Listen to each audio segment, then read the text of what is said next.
Hello, everybody. How are you doing on this Saturday close to full moon? I don't know if it's wet where you are, but I just let the dog out and it's wet here, so it's a perfect night to stream. So let me just make sure that everybody can hear me just fine, and then this one's going to be just a little bit different. Instead of going straight into Q&A, I do have a couple things I want to talk about with the Duo and the C6.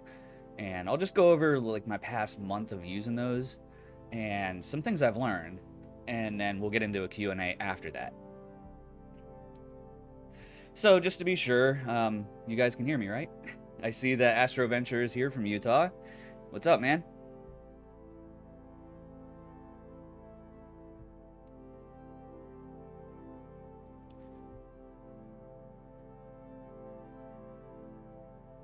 Okay. And while I'm waiting to confirm that everybody can hear me, it looks fine on my side, but I just want to be sure. The next stream, instead of being at the end of July for the full moon then, it'll be at the end of August. I will be out of town with friends and family for something else, so I will not be around for that one. But the next one is at the end of August. Alright, and Astro Venture confirms that he can hear. Alright. So, when it comes to the Duo and the 2600, yeah, let me get into it. So when it comes to the 2600 and the Duo, one thing that I thought about with the Duo is the focuser for the guide cam. I thought it would change things with the back focus. It really didn't. When you compare them side by side, here's the original 2600 MC. They're actually exactly identical. They're only like 1/10 of a millimeter longer on the Duo.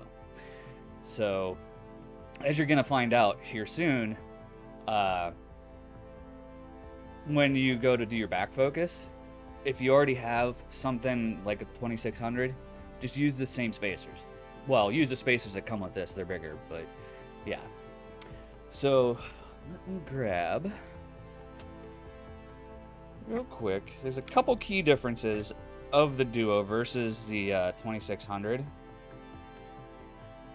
Switch this to grams. So the Duo is 741 grams, and the 2600 is 720. So where that would matter is if you're using, say, a telescope where you just borderline needing to use a different counterweight, the Duo weighs just a tiny bit more.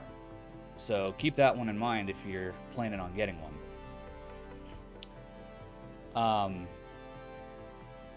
For the sensor, and let me switch it over to ZWO's page so you can see exactly what I mean by this. The sensor on the Duo is almost exactly identical to the 2600.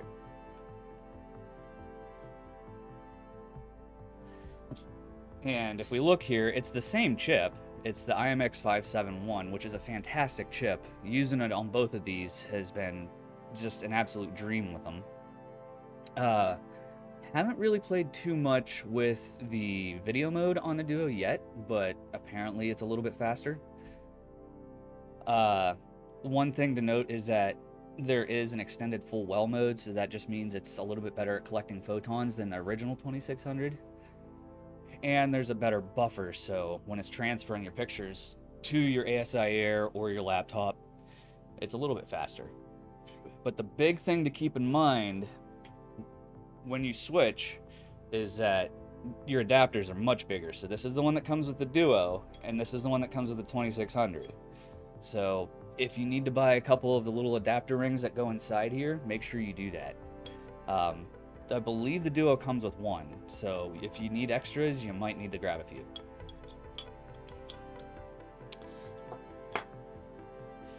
Now, one thing that kind of concerned me at the start was focusing the Duo. So, when you use the Duo with an autofocuser, run it so the main chip is focused first.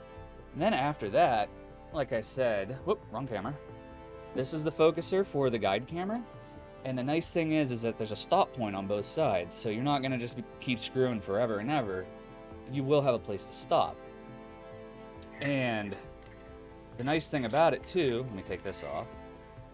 The nice thing about it too is that the tension on this is actually pretty good, so you shouldn't be too afraid of knocking it out at any point in time. Say you accidentally do let it slew to where it hits your tripod, and it hits that, it's not gonna toss the focus off too much. It's pretty solid. Put this back in the bag. And and I'm looking at a couple notes to make sure I hit everything here. And now the guide camera chip is essentially the 220 mini. So all of these specs here for the mini, so the resolution, the ADC, all of that, it's unchanged entirely. All they did was just put it in the Duo. And so far, out of the first couple nights of using it, it's a great sensor for guiding. But there are a few things that there are a few fumbles that I had in the past couple weeks, and this is what we're gonna go over. So earlier I mentioned that I had some problems, or I thought that the guide camera's focuser would change the back focus, and it really doesn't. So what I'm gonna do is show you real quick how everything looked. So let me pull this up real fast. Alright, so yeah. At home, real quick in my backyard before going up to Cherry Springs Star Party a couple weeks ago, I put the 16mm spacer on. Or I'm sorry, the 21mm spacer, so that's just this one. So there's two of them that come with it. And I put it on and everything looked fine. I don't know why it looked fine, but up to each corner it was perfectly sharp. Okay. Then I was like, all right, well, what am I gonna shoot? And I figured I'll shoot the Veil Nebula. And using Stellarium real quick, this is what the framing looks like with the Duo. Remember, the 2600 is pretty much the exact same chip. And the Xenostar 61, I could fill the frame. However, things didn't go that way. When I got up to Cherry Springs, things looked a little bit more like this. And you can see how the stars were a little bit off, and yeah, real bad. But towards the middle, it's not too shabby. So that is a clear indication that the back focus was off. Unfortunately, I didn't have the 16mm with me. So Ben from the Narrowband channel luckily had his with him, so I was able to borrow it. And even with both of them on, for some reason, I couldn't get it focused, like perfectly with my back focus. I'm not sure why. So it just led to me putting on just the 16 and running with it.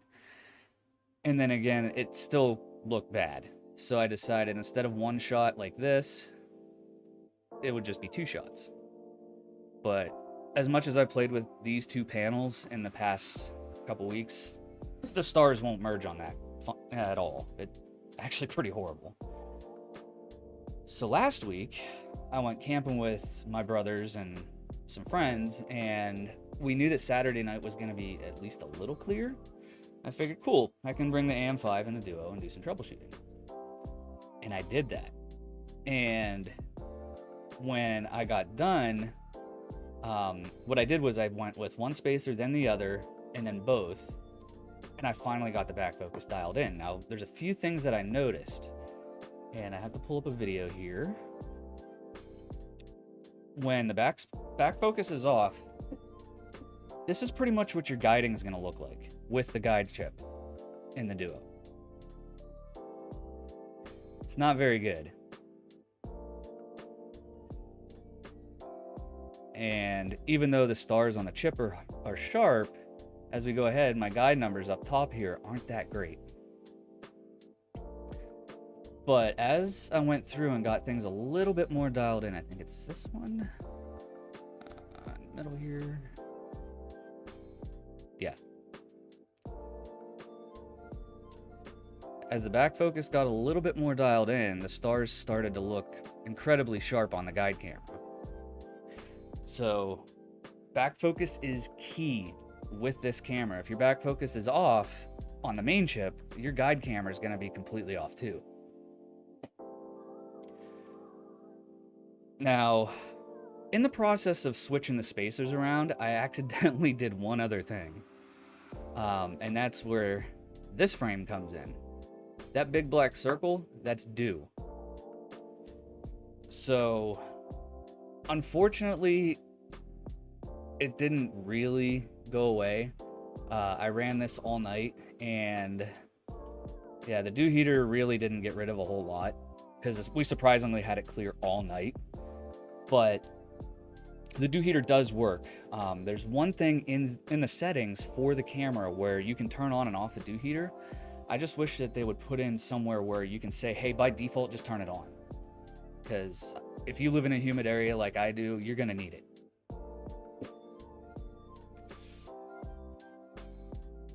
But on the bright side, looking at the stars there, everything looked fine. And this is what the final stack looked like. Now, unfortunately, because of the dew, the middle there is kind of blown out. But what I was concerned about was making sure everything else was fine. So this is just automatic background extraction ran on this stack, nothing else done with it. And the stars on the corners look extremely fine. And this is, again, on the Zenostar 61. So any refractor that is similar, you might have a similar experience. Just make sure your dew heater's on. Let me see, what else do I got here about this? Oh yeah, Wednesday night I was gonna go out and do one final test, but yeah, if you live in North America or anywhere, you know about the Canadian wildfires, so not much I can do about that. It was clear, but entirely unusable.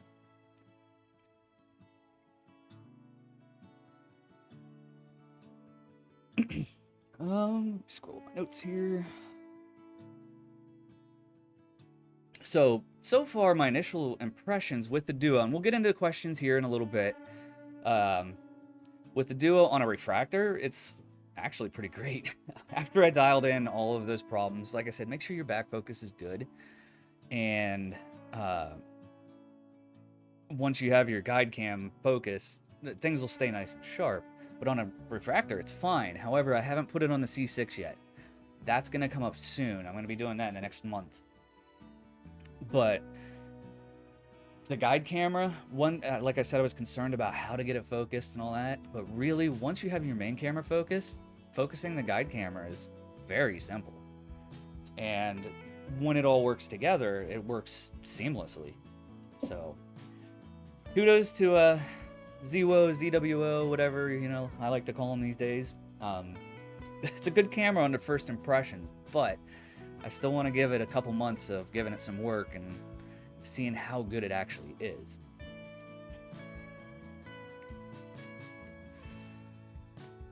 Okay. And real quick, I'm going to grab...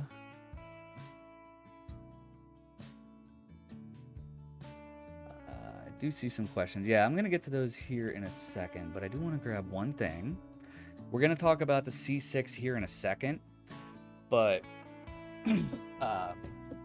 before we get into that, let me switch this back.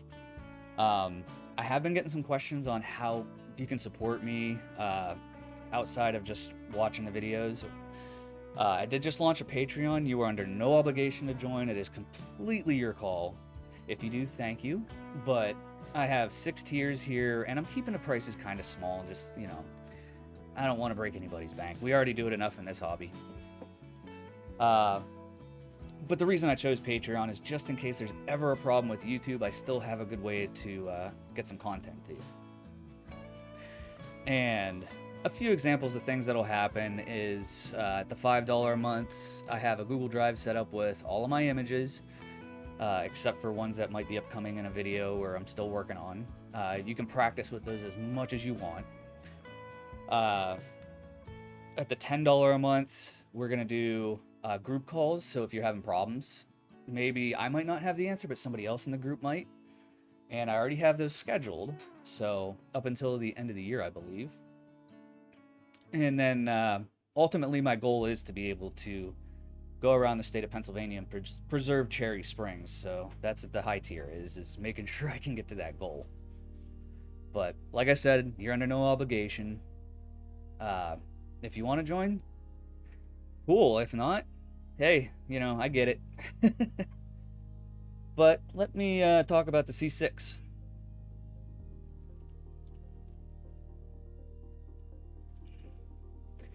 So the C6 is my first SCT, actually. And I'm sorry, I'm going to take a drink real quick. I don't know how many of you guys saw the video of the first light of the C6. Now, because I was at a public star party, I was in no way expecting any picture out of that to come out as like an APOD or award-winning in any shape. Because if you check the next video where I talk about preparing your car, there's a little bit of a time lapse in there where a car backs up and almost hits a group of us sitting there by my scope. And their rear lights were just bright. But the thing that I wanted to do was get it out and just put it through its paces. Now, with the sun images in that video, that was about as sharp as I could get it with a 2600. Now, whether it's the Duo or the regular 2600, they're not good solar cameras. They are definitely way better at DSOs, so I was just kind of killing time when I recorded that bit. And it's been asked about getting the moon and the sun with the C6 in your frame. So let me switch it back to Stellarium real quick. And since, you know what, let me back it up just a little bit.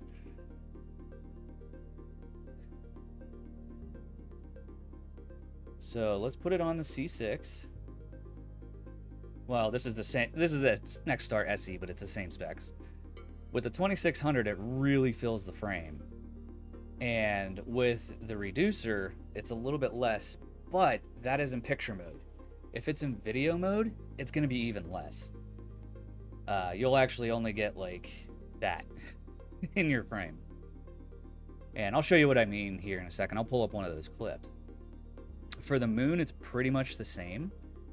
So what I'm saying for pictures for solar system objects such as the sun and the moon, it'll be better for features such as sunspots, craters, things of that nature. If you want to get a full disc image with this telescope, you're going to want to use a full frame camera. Going with full frame will give you just a little bit more to work with. So there's that. So if you're kind of planning for next year's eclipse, if you're going to use a C6, use a full frame. If you want the coronasphere. But let's back out. Oh, where did I want to go? Videos. So I'm just going to pull up that first light video real quick. Yeah, and you can see, just as a reminder, that this is what the framing looks like with the C6 and a 2600. You're really only going to get sunspots and, like I said, craters.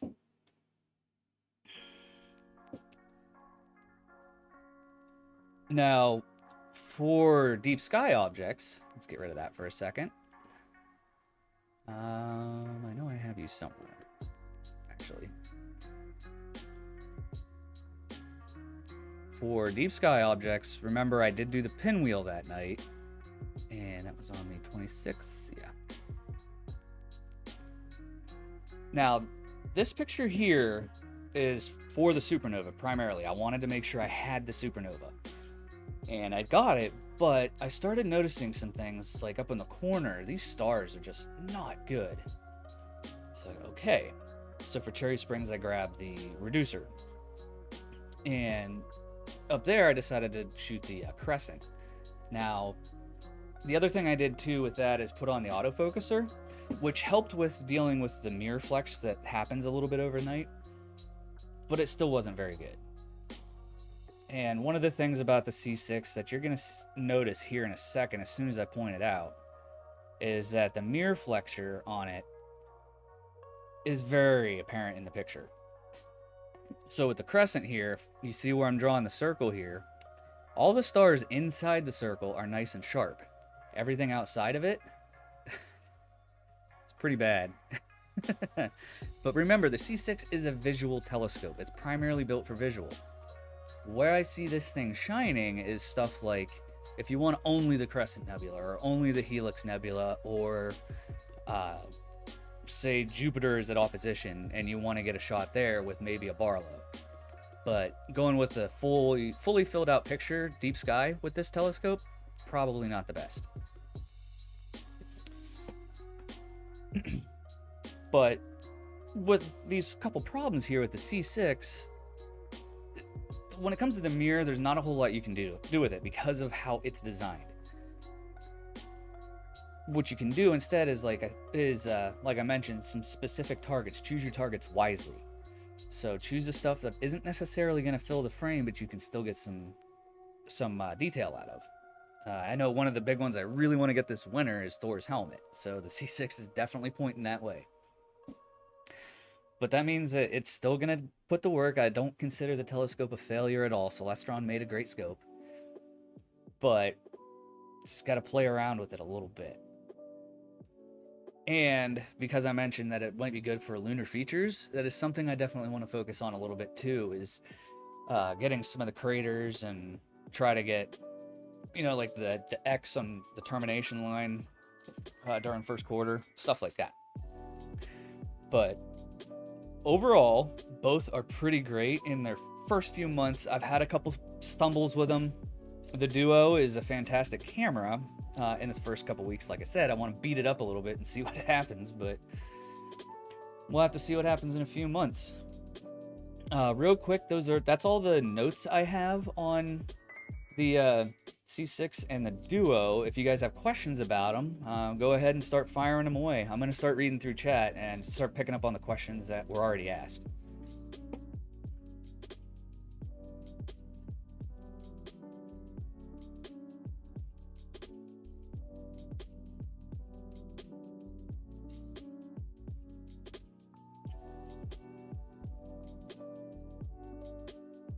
So it's easier to use.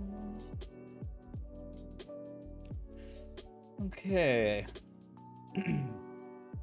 Nope.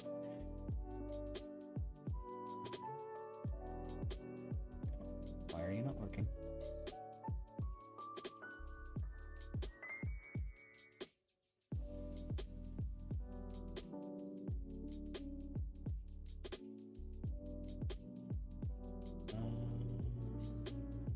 Wait a minute.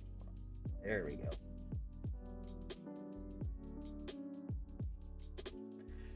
See if I can fix this. Oh, that's great. My comment thing isn't working, but Astro Ventures said he's planning on the July trip to Bordeaux 1. Nice. How's that going? Bama Dan asked about the Duo with the 9.25 edge. Yeah, it should work. Like I said, you're going to have to focus on your back focus. Make sure that's fine. Celestron does have a page that gives you in inches and millimeters, I believe, on how far your back focus needs to be. But it'll work. You just need to make sure you have the correct adapters.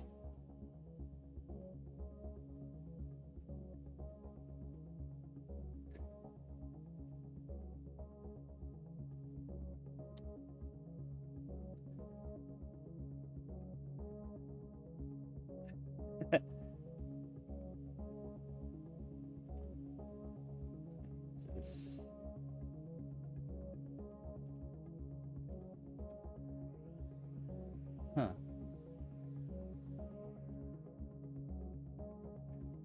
Interesting. I don't know why this isn't working anymore.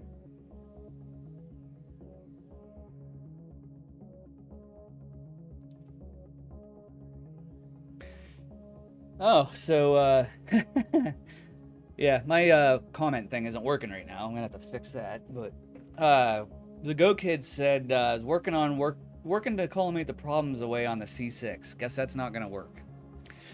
Yeah, it's all in how the mirror is designed. So with the Edge HD versus the C6, the Edge is a little bit more designed to flatten the field for astrophotography, and the C6 is not. It is designed more for visual, which you're not going to notice as weird aberrations and problems with your eyes, but you definitely see them with a camera.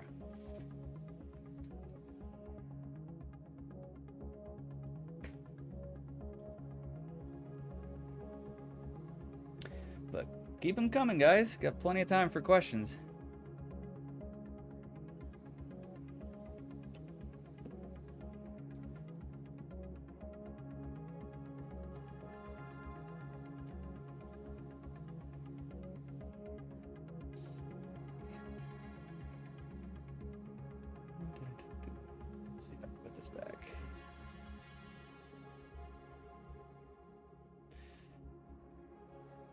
While we wait, everybody that's here that hasn't said where they're from, where are you from?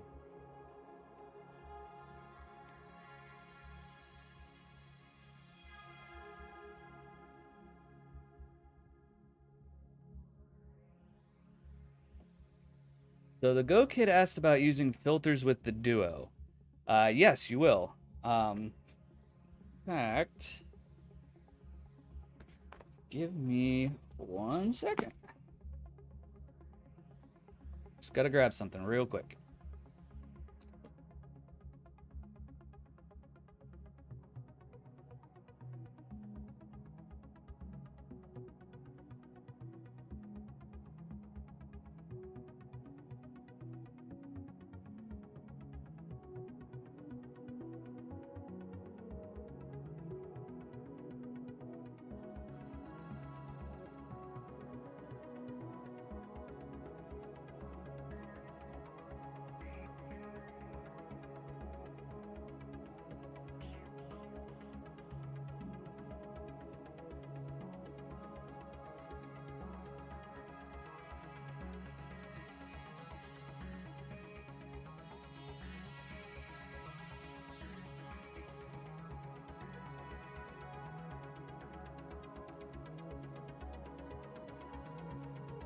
Alright, sorry about that. So,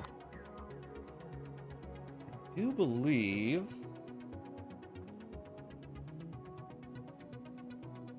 Nope. Okay. So,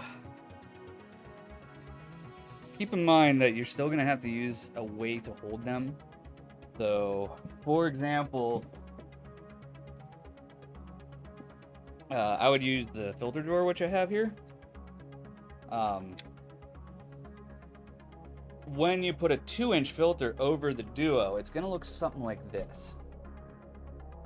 So, you can use it. There might, depending on how it's screwed in on your system, you might get just a little bit of the guide camera hitting the edge of the filter.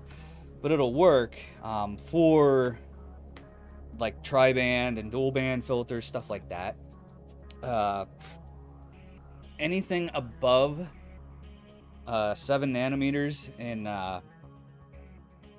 how much it filters, it'll still work.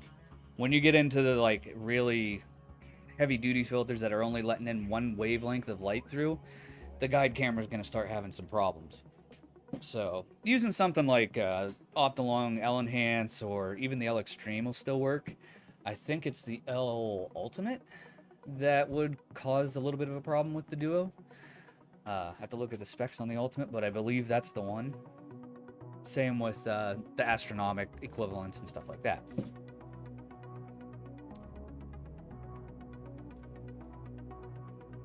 All right, and seeing some people popping in here. Central Oregon, Arizona, Michigan, Alabama. Nice.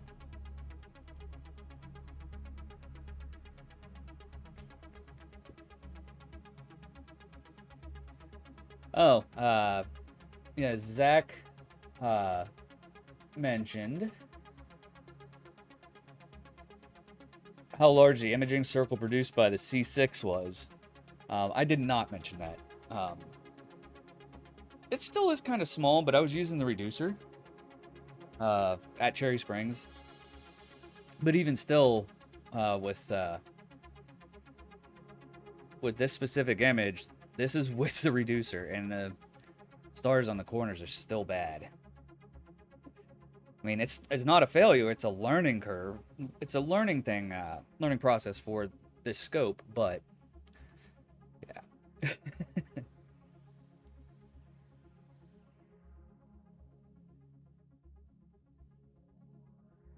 Yeah, and it's APS-C. I have a feeling I want to try. I still have my 294.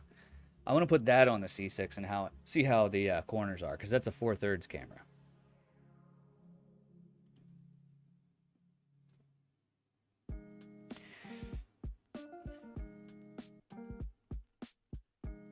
Patrick says, hope to see you at Black Forest in September.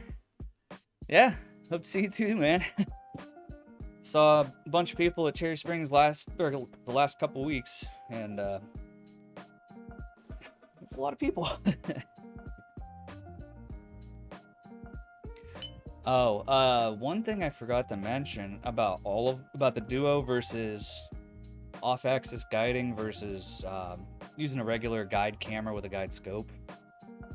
The Duo is incredibly sharp once it's dialed in. If you've never used off-axis guiding, this is the small one provided by ZWO, but pretty much that little hole right there is all the guide camera has to work with. And considering that versus a regular guide scope, which, you know, it's a little 30 millimeter or whatnot, versus the Duo, which uses your main telescope. So, probably the best guiding numbers I've seen.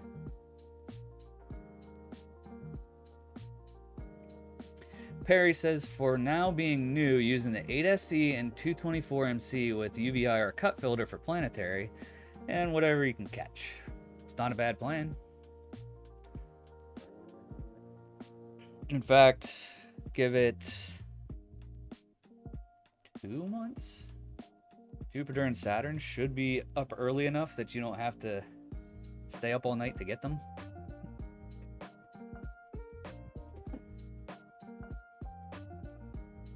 Let's see.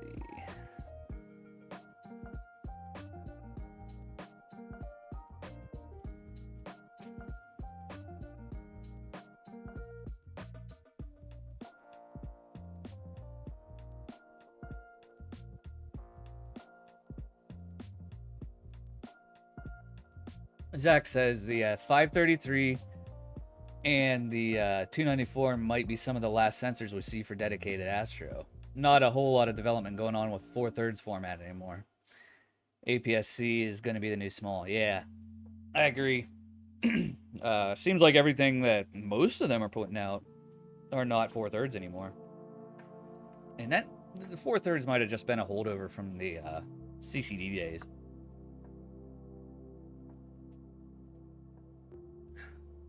The Go Kid asks about, not to beat a dead horse, but how did I determine that the mirror flop was the issue on the C6? Just doing a little bit of research, to be honest.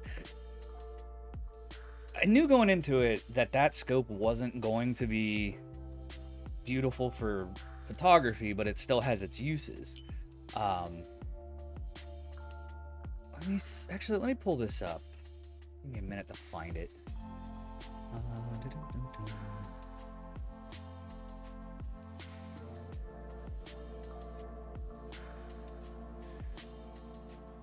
Second to find the chapter.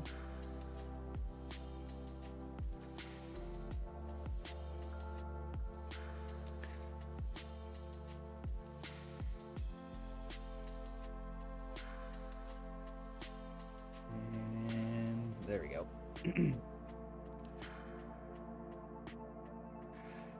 So, if you guys like reading books, one book I highly recommend grabbing is Charles Bracken's Deep Sky Imaging Primer. And looking at his primer, he has this nice little graph for SCTs on how the light works. So the light comes in on the main objective and then goes back to the primary mirror, bounces up to the secondary, and then goes back to your sensor or your eye if you're using an eyepiece. And I just got Cortaned or something.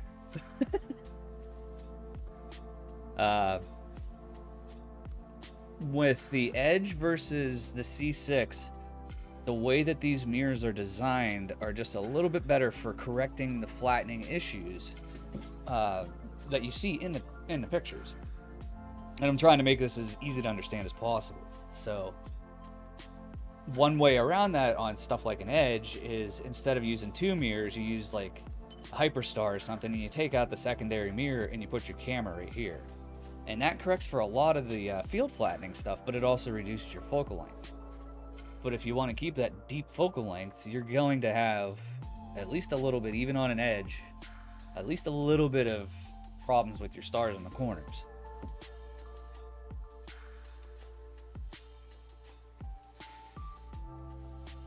What else you guys got?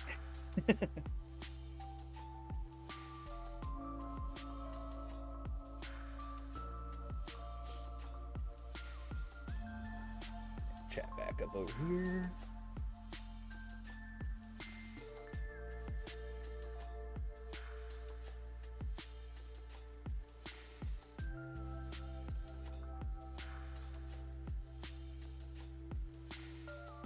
Why that's not working? Huh.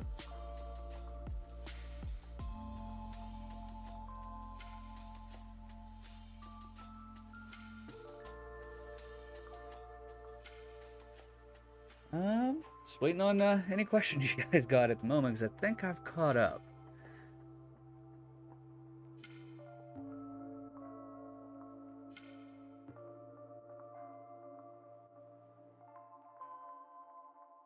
What looks similar, Go Kid?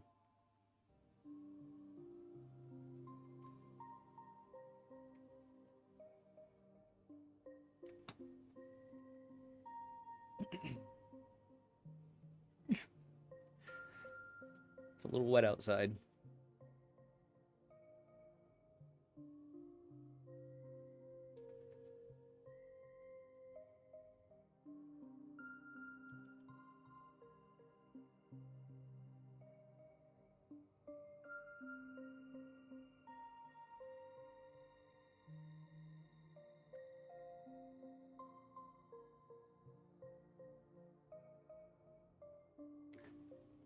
Okay, let's...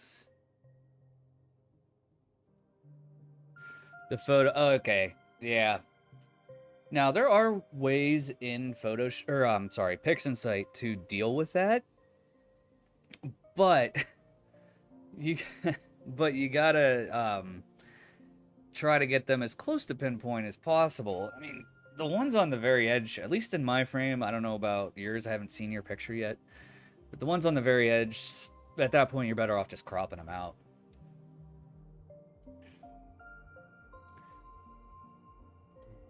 Clear this out.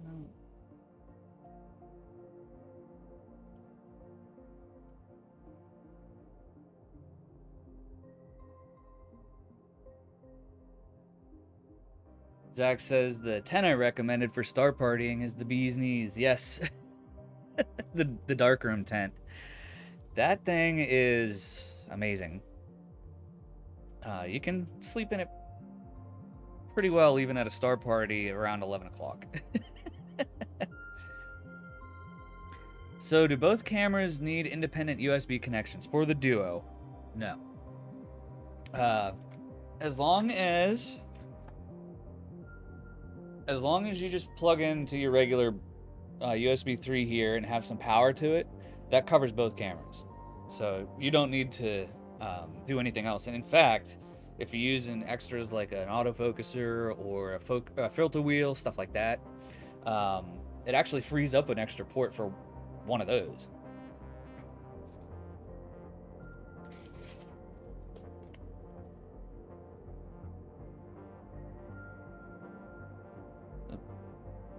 So Patrick comes in, said, I came in a bit late. Is this an open chat about anything astrophotography? Yes. It started off as, it can be open about anything, but I was focused on the Duo and my C6 that I got, just my experiences with those in the past months of first use. But yeah, you can ask about anything you want.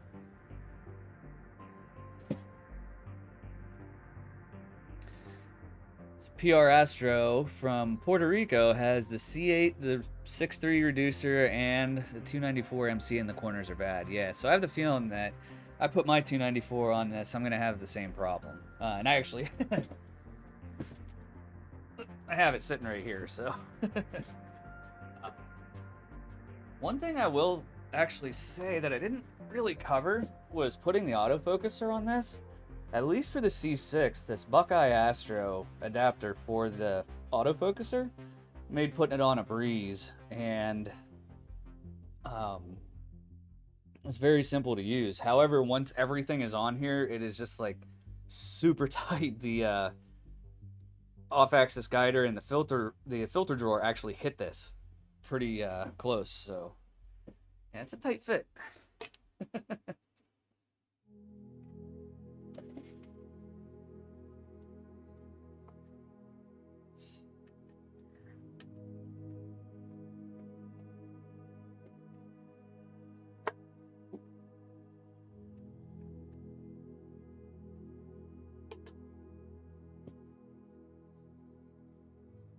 Patrick asks about the auto guiding with the Duo with a very narrow filter. Yes. Yeah, if you're using... Again, I think I want to say it is the Optilong L Ultimate.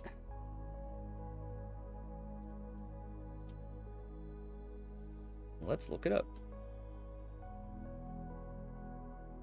Oh, yeah. Well, definitely that would do it. Oops. I did it again. There we go. Yeah. So if you had this filter, there's no way you're going to be able to use it with the Duo. 3 nanometers. Your guide camera is not going to be able to see a thing. Let's see.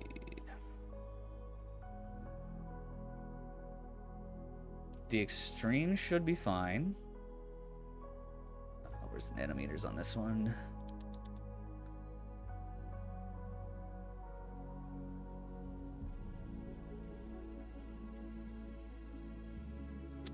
How nice of you not to say. Yeah, the extreme you should be fine, but yeah. Yeah, oh, yeah, okay, Patrick. You have the enhanced, yeah, you're fine. That's actually one of the ones I have too, and it's gonna get some work on the Duo with the L enhanced this year, so.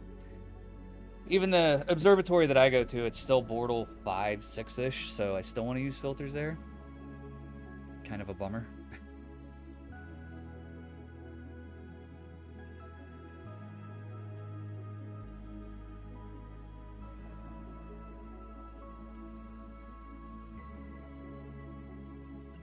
So, Astroventure asks about how precise the back focus needs to be.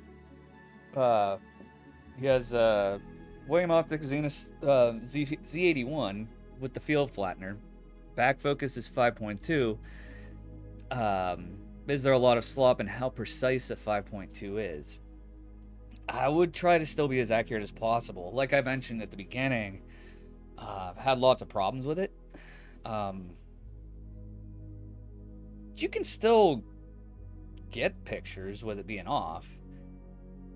Like I said, let me pull this up and shrink this. So this Veil Nebula picture, this is with the back focus being completely off, but the middle of the frame still looks actually pretty good. If I really wanted to process it without combining it with this other panel, I could just crop this out and still call that a win. But where it messes up is the guiding. And let me pull up my video again.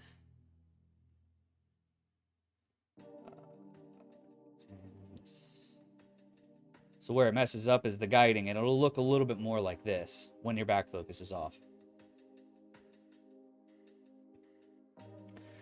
And there were a couple times too. I think I have that one.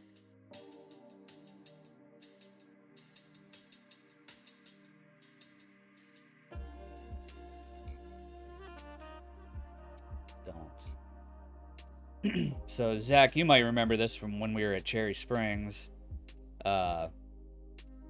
With the back focus being off, there's a couple times where the guiding will look like there's stripes up and down for the stars, but there's also some going horizontally in the same frame, and it'll still guide. It's just not going to be good.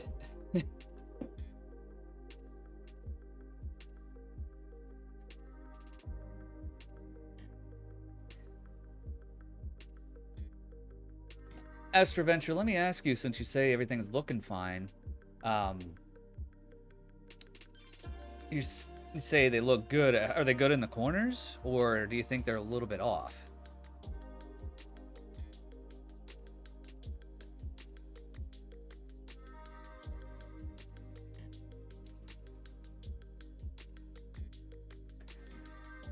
Yeah, and Zach's got a point there about the faster the system, the more important it is.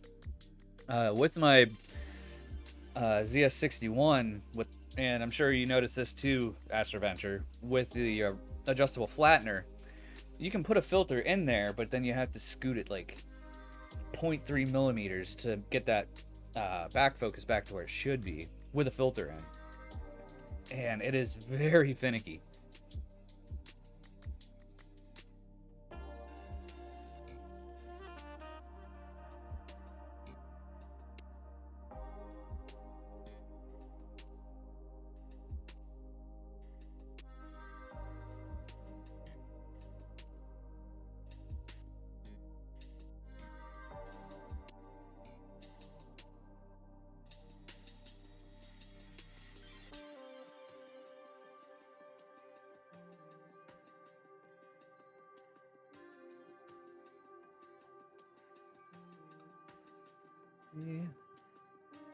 Okay, Astroventure says no complaints about the corners, but learning without a mentor. You don't have a club nearby that you can go to? Or anything like that?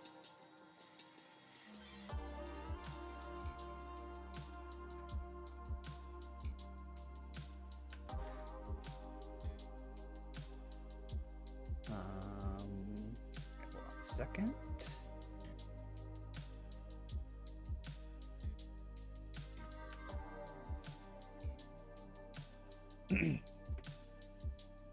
Yeah, Zach mentions PhD2 does a great job even if you don't have sharp points on your stars, but if you have good signal to noise, it'll guide on a football just fine. Which, yeah, that's the case. That's the case also with the ASI Air's guiding as well, which is based on PhD2, but at least I believe it is. So, yeah, it'll still guide on a football. It's just not fantastic.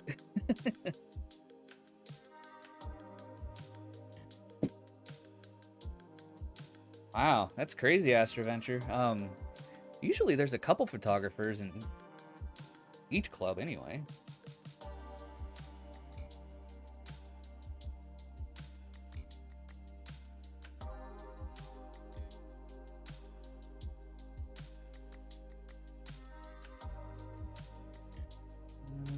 refreshing the chat here, see if I missed anything.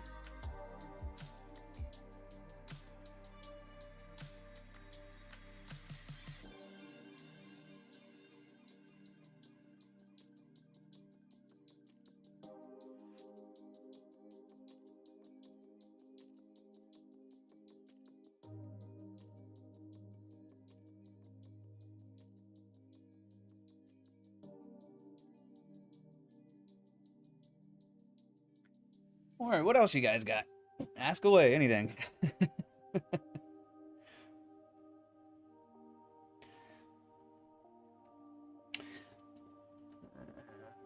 Yeah, it's still raining out. Ugh.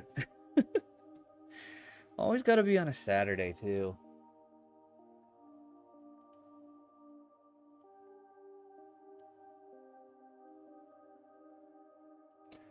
While I wait for questions, one thing that I can recommend, since it's 4th of July weekend, is if you're pretty new to the hobby and you're not fully comfortable with your camera yet and playing with settings, go out and shoot some fireworks.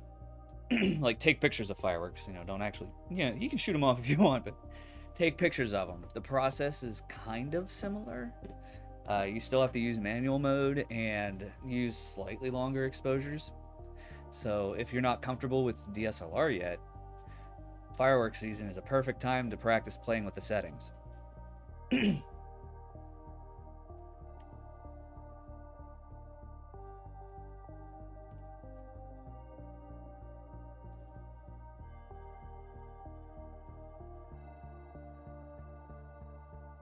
Patrick has the same thing. No astrophotographers in the club. Give it time. After a while, you'll be the most experienced one, and then you'll be the one mentoring somebody new.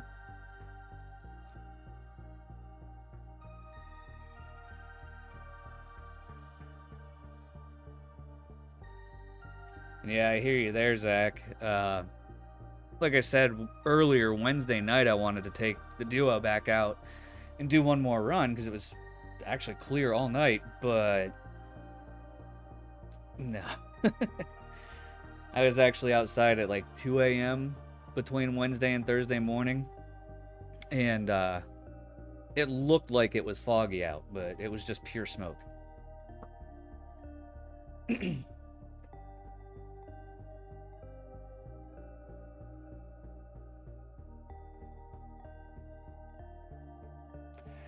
Hey Dale, how's it going? See something?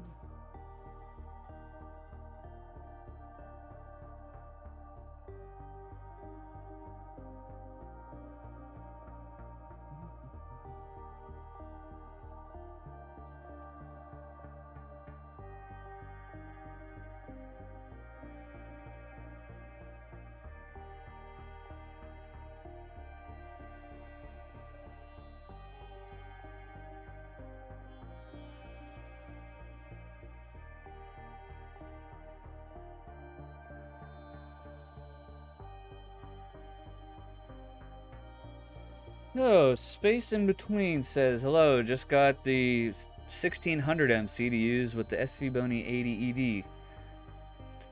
Corners look like pointy arrows. What may be the issue? It would be your back focus.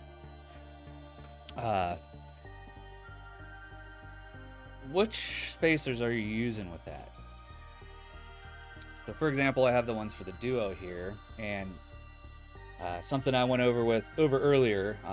Feel free to go back and watch the rest of it. But the spacing plays a huge part in how your stars look. So they look a little bit more like this in the corners, and then the middle is nice and sharp.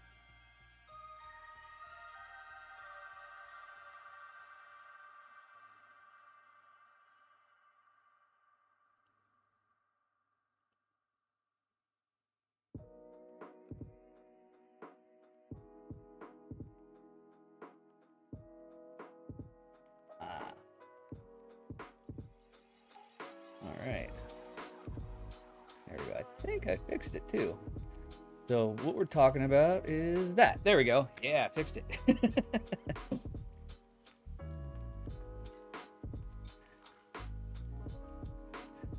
So he says switch from the 585 to just switched out, no spacers. Yeah, play around with your spacers. The easiest way to... Yeah, actually, I don't know. The SV Bony one should come with a flattener. Or at least they should have one you can buy. But either way, say that this is the last piece of glass in your imaging train before the sensor, and then you have your camera. You want to make sure that, for the most part, with ZWO cameras, it's 55 millimeters. So, say this is the end of the flattener or the last piece of glass in your telescope. It needs to be 55 millimeters. So that's where the spacers come in, and the 16.5 and the 21 you usually get it pretty much on the ball.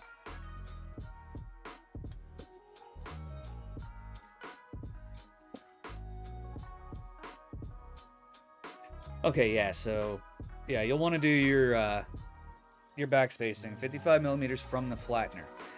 And if your flattener, haven't messed with any SV Bony ones, so if it has the ability to screw a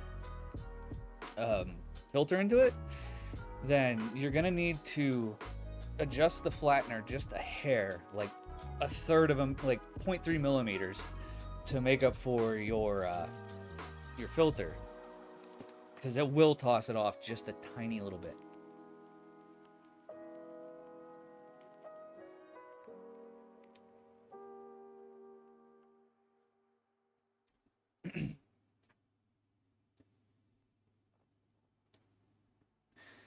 Oh, the music stopped.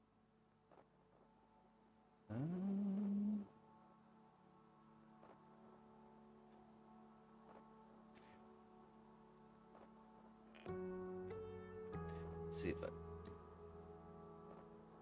me see if this fixed it.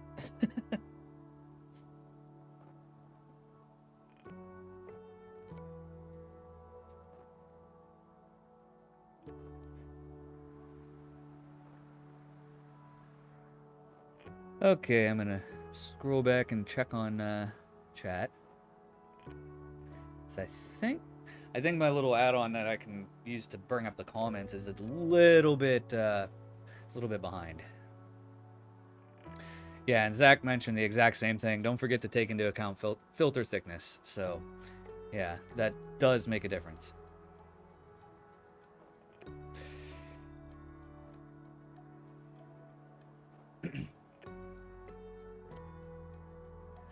So AZ Ray says, getting bad stars in the corners with the spacing at 55 and had to drop it to less than that to correct it with the 1600 GT on an 80 millimeter using a 0.6 reducer.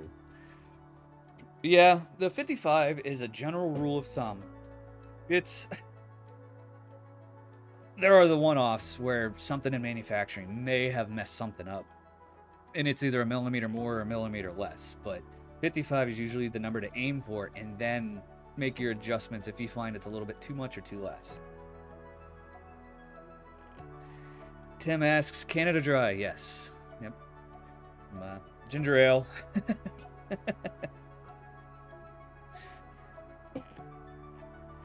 And I don't know, ever since they started making the zero sugar versions, I just like them more. Not as sweet as the normal stuff, which is fine by me. Dale says, going out to get some more on the Pelican. Nice. Yeah. Pelican will be one that I'll probably try to get later on in the year. But with seeing that the Duo can do the entire Veil Nebula in one frame, I kind of want to spend most of the summer on that. Just try to get as much data as possible.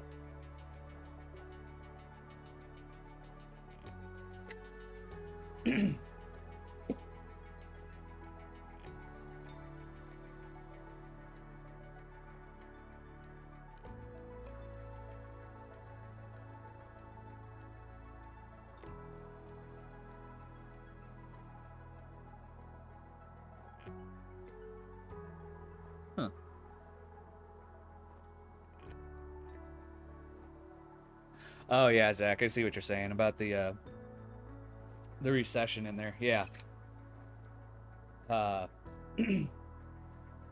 yeah, so that little bit of recession that happens in there where you screw your adapters in, you do got to take that into account. And that's not only that where you screw it in, but actually the space between the glass in front of the chip and the sensor itself. Which, luckily enough, ZWO is very kind to provide a good point for you to measure. So the line right here is generally where the front of the sensor is. So when you're doing your measurements, if you use this line, you'll be fine. And it's this, and one of the things that I didn't think was the same on the Duo, but it's actually exactly the same.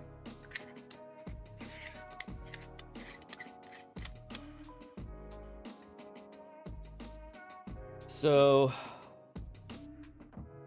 we have a couple more questions here. So we got, so what temperature should I cool down the camera? And I assume there's diminishing or returns at some point. I typically aim for -10 degrees Celsius. It's usually a good place to start. Plus, when you start going higher and higher to like -20, -30, or I guess lower and lower in that case, you start pushing the fan a little bit more. And if you're imaging on a hot summer night, then you're kind of needlessly pushing the camera. And if you are using a battery, you're not hardwired into your home or something like that, you could really just be draining your battery for no reason. Where if you put it at -10 and leave it there, you're fine. -10 is a pretty decent number that all cameras can handle. Piedmont says, I would like to apologize to everybody on the East Coast of the United States. Bought a new telescope and accessories, and now the skies are filled up with smoke from the Canadian wildfires. My bad. Are you sure it was your fault? You weren't out there playing with matches, were you?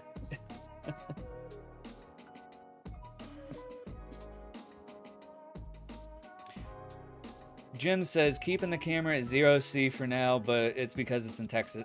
He's in Texas and it's hot, so yeah. To add on to that previous question, definitely take into account where you are. Where you are in your season, to be honest. If it's the middle of winter and you want to try to push it as cold as it can go, that's your call, but just remember you're going to make the camera work harder and you're going to drain any batteries you're using faster. Just as long as when you get done, your calibration frames are the same temperature and the same length as your lights, and when you stack it, everything can be used, you're fine.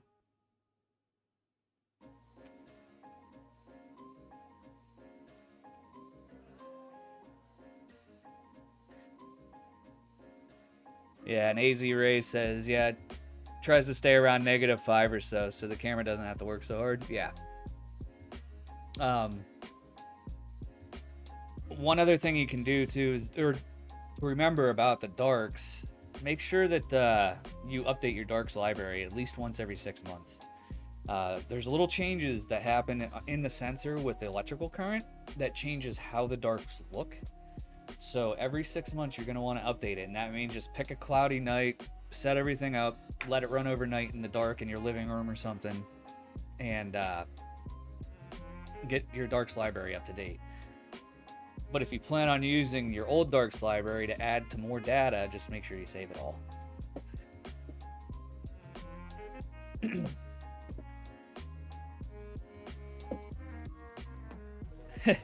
Astro Venture says, glad we have the smoke on the East Coast now. Well, you know, try to go out and get some pictures. Doesn't work that way. Now, to be honest, like, I feel for the firefighters up there. I really do. Like, they don't have it easy. I wish we could find a way to help them advance their abilities to fight the fires and get them dealt with quicker.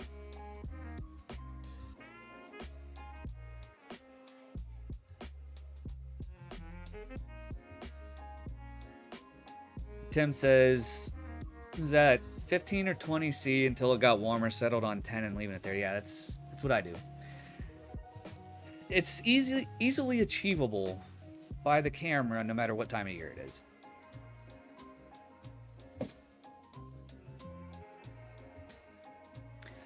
And there are, yeah, and to go back up to that question about assume there are some diminishing returns at some point. There is a point when you take it cold enough that you're not really going to notice the difference in the noise coming from the darks. So yes, there is a little bit of a diminishing return there. Each camera has its own specific limit on what that is, but it'll all calibrate out anyway once you take your calibration frames, so it doesn't really matter too much. Just like what Zach said, be consistent.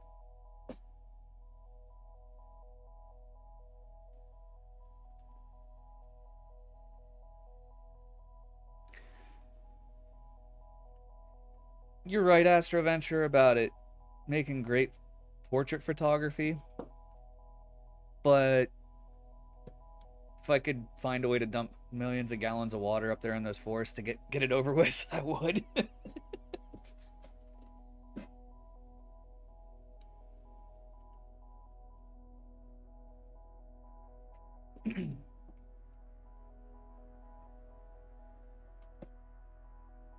What else you guys got question-wise?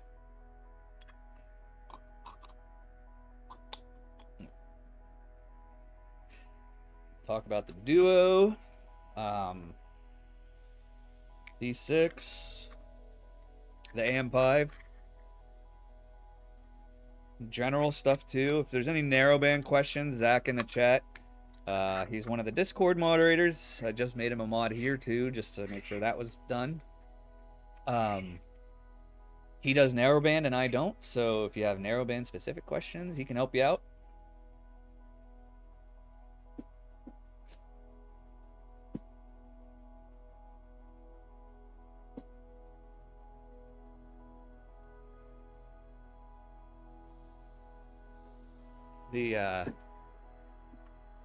Oh, AZ's going to eat dinner. Well, enjoy, man.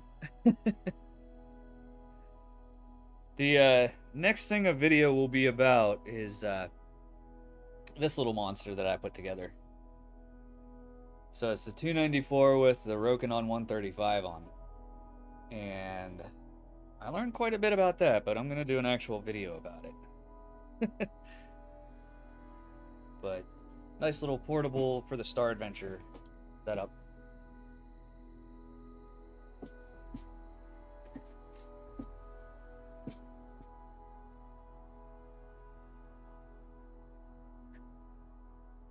Jay says, got a buddy that just emailed our group saying, sold everything ZWO and went QHY and 10 microns so that doesn't have to guide. Yeah, you still have to guide. Depending on the telescope you're using, you still have to guide anyway. There is no mount that can stay perfectly, that can keep perfectly on a star without a camera saying, hey, speed up or slow down.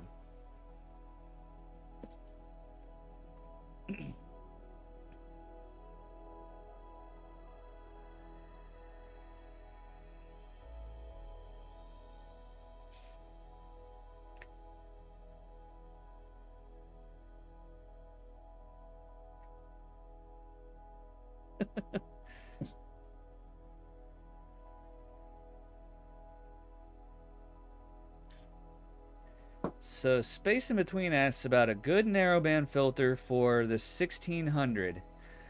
Being a color camera, they're ones that work best. So offhand, and Zach can help me a little bit on this one too, but offhand, you'll want to go with either the duo band or the tri-band style filters.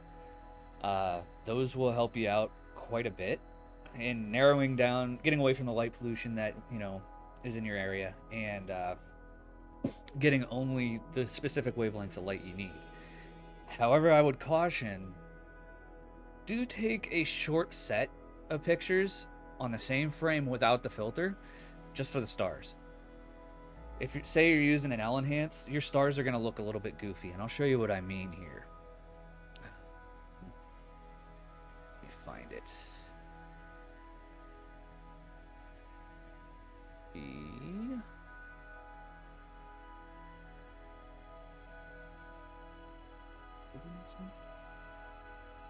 Yes, okay.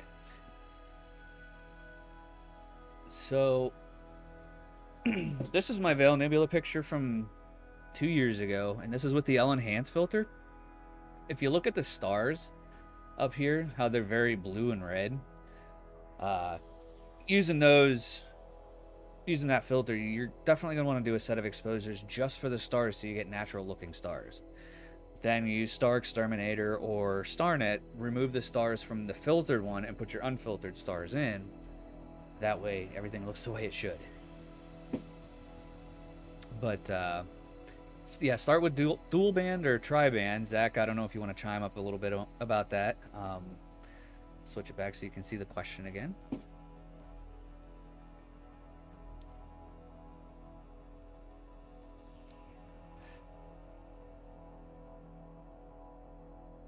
And Zach did mention too, he likes QHY, but they don't have the on-camera USB hub like ZWO cameras. Yeah, that's extremely helpful. Especially here with the Duo. Now that they have all these add-ons like the autofocuser and the filter wheel and all that stuff. You only get these 2 ports plus whatever your control device is, whether it's an ASA or a laptop. And if it's a laptop, you're going to need a USB hub to control all of it. So, yeah, having the hub on the camera is extremely helpful.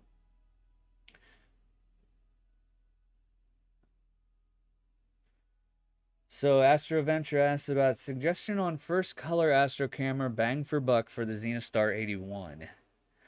Using DSLR and a dedicated camera will be my next option. So after my first bit of using the Duo, now I'm not saying go get one, but if you're gonna decide between the 2600 and the original 2600 and the Duo, just go with the Duo. That way you don't have to buy an extra guide camera. But if you're not gonna go with the 2600 line, I'll just say the 2600 line. I would still keep it in the APS-C range. So maybe my 5,000 Chrome tabs.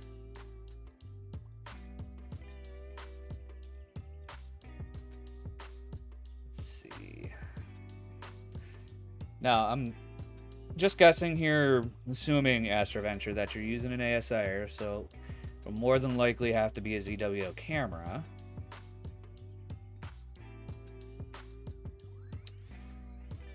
The 533 is a good option.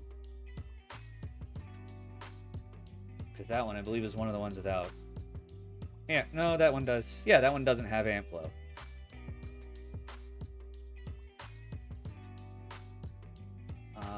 Let's see what other ones.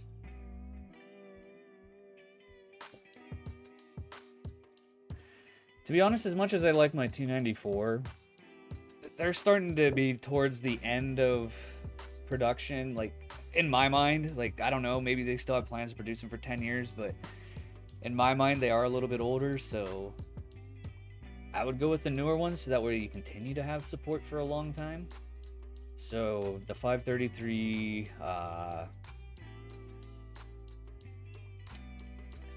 1600. It all depends on how much you want to make your bank account cry too.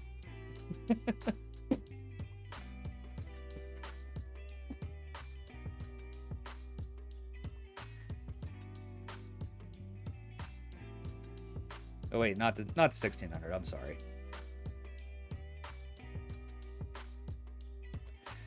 The ZWO ASI ZWO 71, I think, is one of the old ones too. That'll probably be discontinued here soon. So 533 is probably your best bet.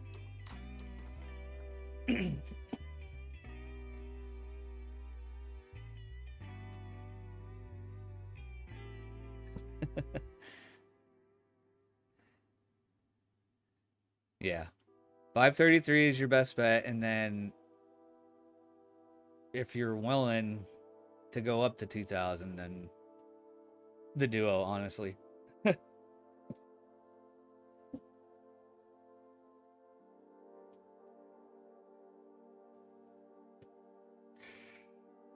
So Tim asked about doing any more ASIR videos. So the videos helped, especially the one with the home Wi-Fi ones. Yes, I am. I'm planning on it. My list of planned videos is pretty long. Just trying to find time to shuffle it all in and balance it out with I need clear nights for half of them, you know, so I have some related to the changes in the app that I really want to do, just so they get the feedback. The 2.0 version of the app is really good, but there's a lot to be desired. And I'll go over that whenever I finally get around to making that video. But for the ASIR as a device, yeah, I feel like I've gone over a lot that can be covered, and then it's really just starting to like narrow down into like one specific feature of it. And I think that's where I'm going to need to take it. So like stuff like how to do the all sky polar line, stuff like that. So yeah, they'll be coming.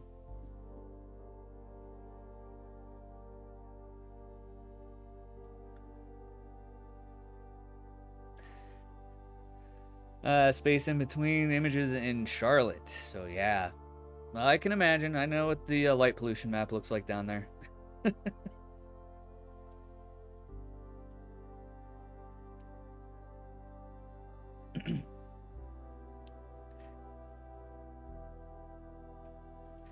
Zach mentioned the 294 and 533 are both great. Some folks have difficulty with calibration on the 294, but the 533 is more convenient. Yeah, it's kind of the same as using the 2600. You don't need to do darks with the 533. I'm still in the habit of doing them. I would say stay in the habit of doing them. But you won't have to if you get the 533 with the 294, and I'll pull up the page for it.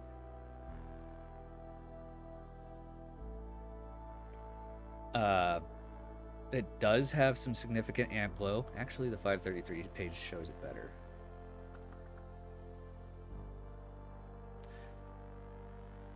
Yeah, so right here, this is what you would see on a 294 and one dark frame.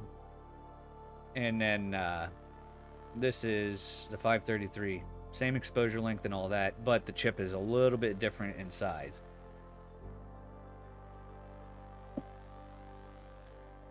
But either way, the amp glow, it still calibrates out. So, you know, you take the proper set of darks. When you run it through Deep Sky Stacker or PixInsight or anything like that, it's going to calibrate out anyway.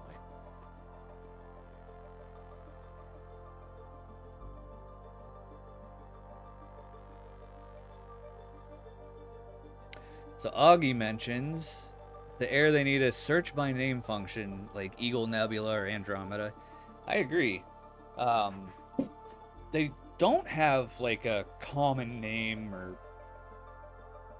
I guess that's what you'd call it, for anything really. Because like the Rosette Nebula or the Orion Nebula, stuff like that. I mean, you have to go by the catalog number instead, which not everybody has memorized.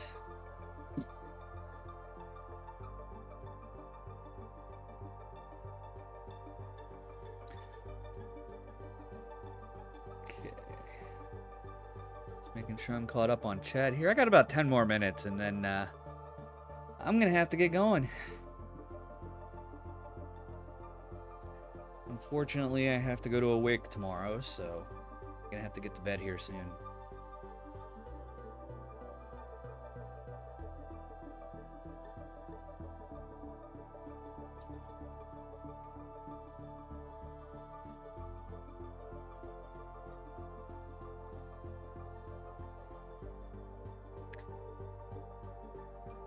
And it's really raining out there now.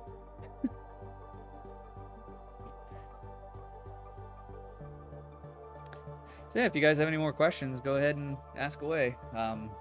Like I said, I've got about 10 more minutes left in me, and then I'll have to get going.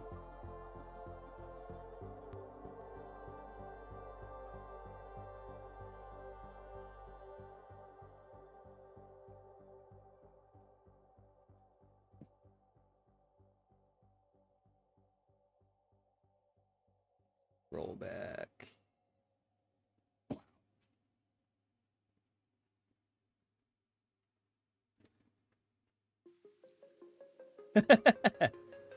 Ah, Astro Venture. Thank you. Yes, please. I never push people for it, but, you know, thank you for doing that. And for those of you that joined a little bit late, I'm just going to link it. I did start a Patreon. I was being asked a few times on how I could be supported, so I started one. It's up to you on whether or not you want to join, but, you know, go right ahead if you do. There's a few different things that... few different tiers with different things like a group call or one-on-one sessions, stuff like that, and access to my data so you can have something to practice with on a cloudy night. Okay, so Jay asked about the TP-Link travel router being powered by the ASI Air. Has the plus and doesn't reach where I have it set up in the backyard. I don't think so. I've never tried. Given that the ASI Air can only handle 6 amps of output, I've never tried it with the Wi-Fi router.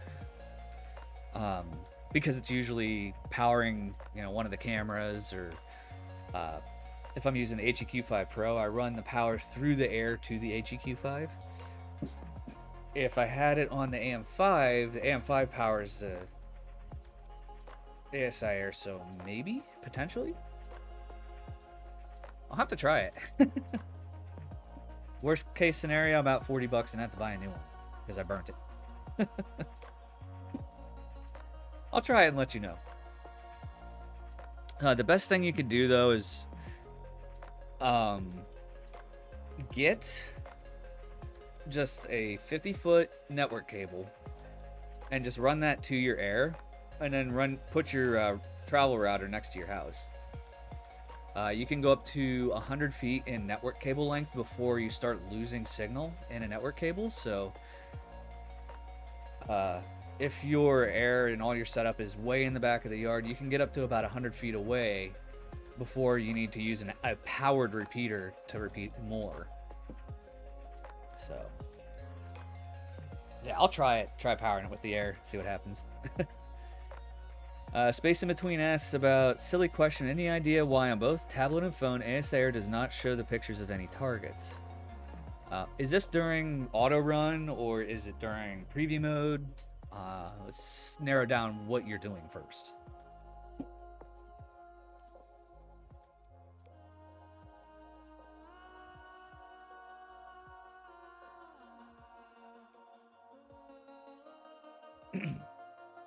And if it's during preview mode or auto run, are you still seeing the countdown timer?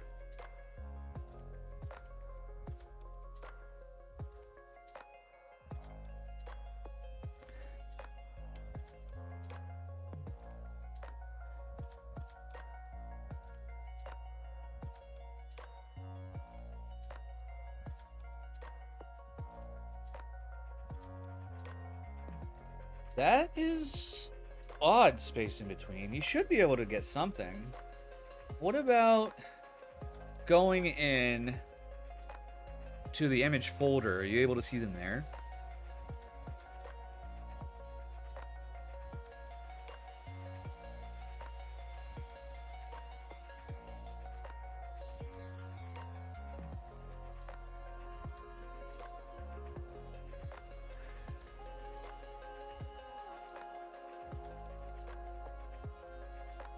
Oh, nice, Jay. For the repeaters, you got one delivered today. Nice. Yeah, that little TP-Link router is pretty good. Last week, when I was camping, for those of you that came in a little bit late last week, I was camping, troubleshooting some issues with the Duo, and I was using that little TP-Link router, and it was strong enough that the mount was probably a good 60 feet away from the campfire pit. I made sure that it was off to the side and blocked by a car and stuff so smoke wouldn't get all over the lens. But I was able to sit by the fire and just keep an eye on things with that tiny little TP-Link router. It's awesome. Tim mentions got it to work with Sky Safari 7 and get you close to the target, and then close to the target, not in the ASAR, then you just use the ASAR to play it solid. Nice. I haven't played around with the Sky Safari thing yet. I think the new planetarium side to the ASAR is actually pretty good. As I said earlier, there's a few things left to be desired in the 2.0 version of the app, but I'll go over that later. Kelly asks, do you know if the ASI Studio and mobile app can run together off the station mode without screwing up the file saving? Are you talking about the desktop version of the ASI Studio? If so, I've never tried to run them both at the same time. I always just, when I'm running the ASIR, I just run it with the app until I'm done. And then I can bring the files in and play around after that. But I wouldn't think so. If you tell the error to save in a specific spot, it's going to save in that spot. So I don't think using station mode with the ASIR would mess it up at all, given that they're basically two different programs.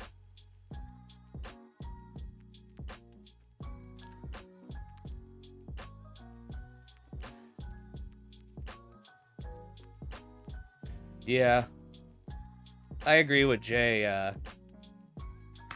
Try the old uninstall, reinstall, see what happens there.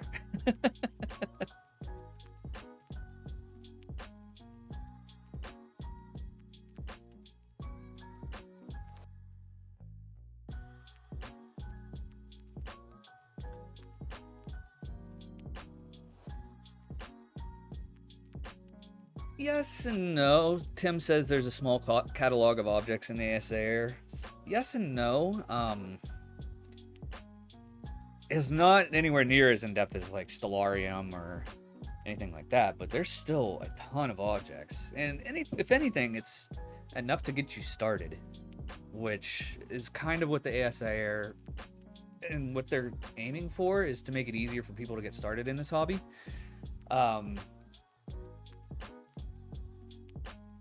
Yeah, so if you use the planetarium view and you know where things are, you can just kind of just tell the telescope to point there. But beyond that, it has most of the major catalogs like Messier, IC, NGC, stuff like that, and Sharpless, I believe. So it's still got a lot to work with.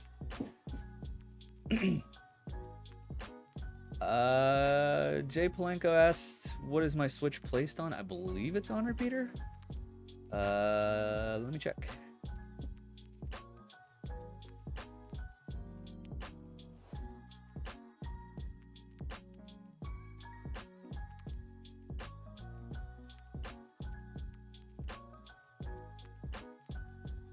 Okay, so I have it, and if you ever go to a dark sky location with this, definitely tape up all the lights. But mine is, I believe it's set to repeat.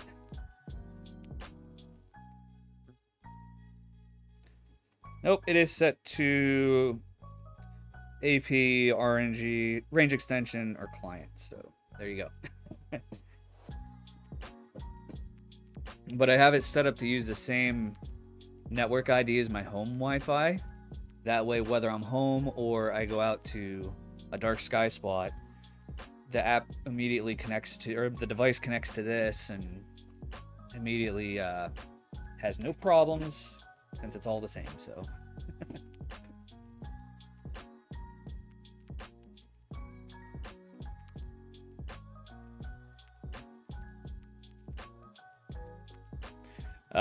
following up on that, Kelly, with using the desktop app.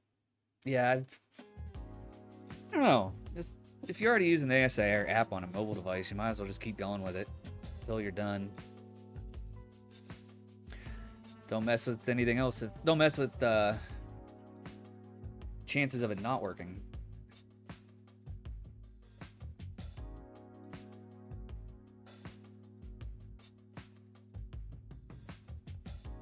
Okay. Wait, Tim, what's this about the Losmandy mount driver for the EQ5? Are you using the hand control, like going through the hand controller to plug that in, or EQ mod cable? it's EQ mod cable, you should be able to choose EQ mod mount and it'll work just fine.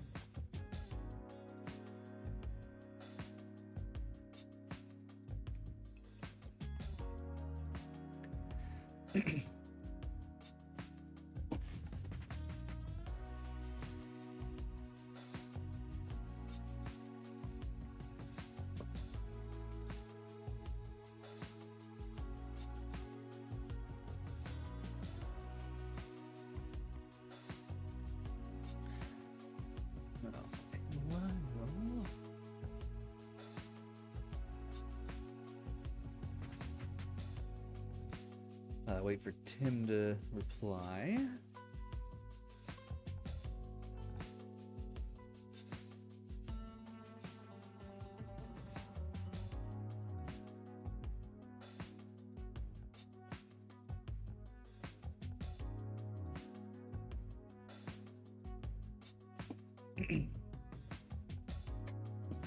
Oh, nice. TP-Link is connected to the USB Plus. Nice. All right, so since it does work, I will caution you though, once you start using stuff like the EAF and the focus or the filter wheels and anything else that might draw power, you might need to split that off. So remember, you got to keep it under 6 amps or you're going to fry your plus.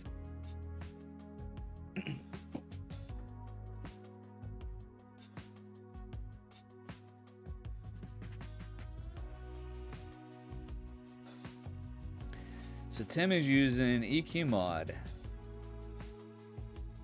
Searched online forever. Huh.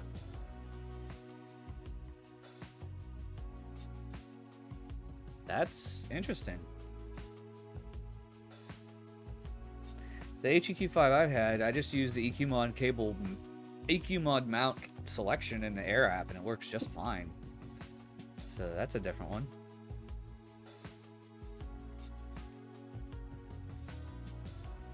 Is your EQ5 older or newer?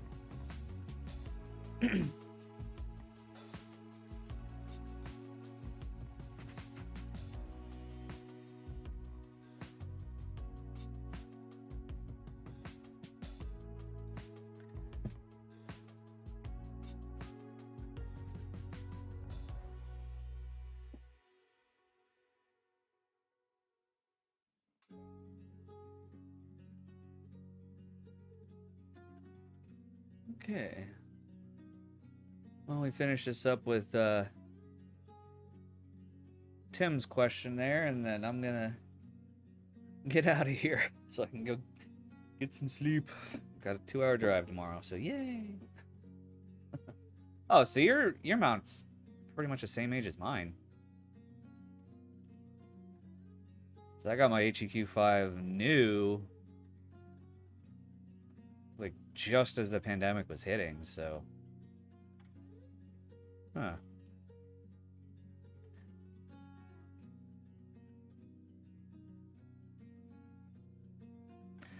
I'm not sure what the differences would be.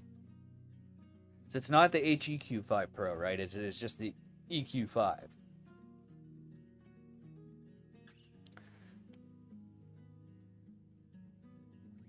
Huh. Yeah, maybe Skywatcher just baked in a different driver needed for some reason. I don't see why they would do that, but that's pretty much what makes the most sense to me.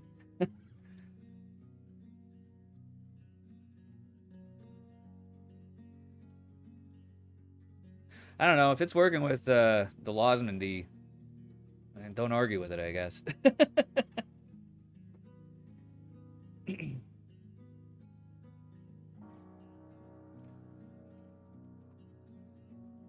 Oh, it is the Pro, huh?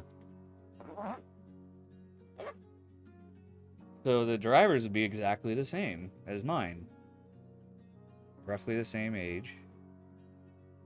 Yeah, I would have to think on that one a little bit.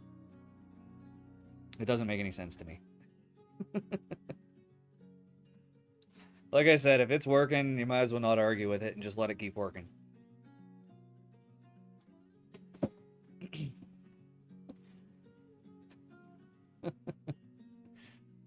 Well, all right. That is it for this stream. If you popped in a little bit later, the next stream, because of some planned events I have around the next full moon, the next stream will be at the end of August. So there will be that, and then hopefully in September, if they're quick enough about getting the Black Forest Star Party tickets out, I'll be out for that. So if you're close enough to come up to North Central Pennsylvania in September, I'll see you then. And yeah, there are a couple video ideas that came from this too with some of your guys' questions. I'll get to them as soon as I can. Like I said, I have a big list of videos that I want to get through. It's hard to rotate them all in. So yeah, hope that this was helpful for you guys, and I'll see you next time. Have a good night. Thanks for swinging by.